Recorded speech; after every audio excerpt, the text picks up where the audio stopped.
the E-line box. Pretty light. What do you think's in here? I don't know. How light is it? Maybe a pound. Gaskets? Pound and a half. One of those. It's a shaft. Ooh, I remember this. It's a racing part. It's part that's hard to come by. I don't think they even make this anymore because they discontinued all this stuff. Yeah. It's called S&S parts. So this is for an ironhead sportster, which they discontinued all the ironhead stuff, I think. So this is the big twin taper sportster shaft. So it's real strong. So like my race bike, I run the small taper on. They move all the time. You put these in there, it ties together really strong. It doesn't move as easy. Oh, nice. Makes it a lot stronger.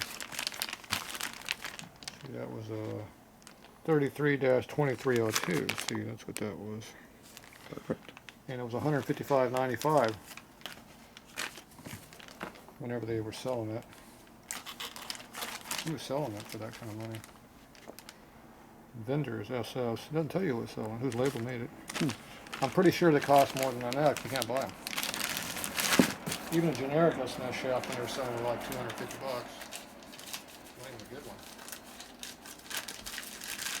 So now I have to find a flywheel to put this into. So anybody got a racing flywheel? I need one. Pretty pleased. Got a shaft.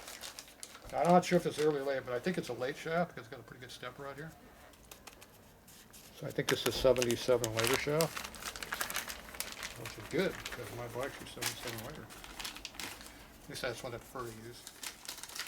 All right, good part. Add it to the race pile. Somewhere over there. We're back in that tool or in that workbench by the milling machine. There's no milling machine stuff in it. It's all race bike parts. Yeah. There you go. All right, that's it.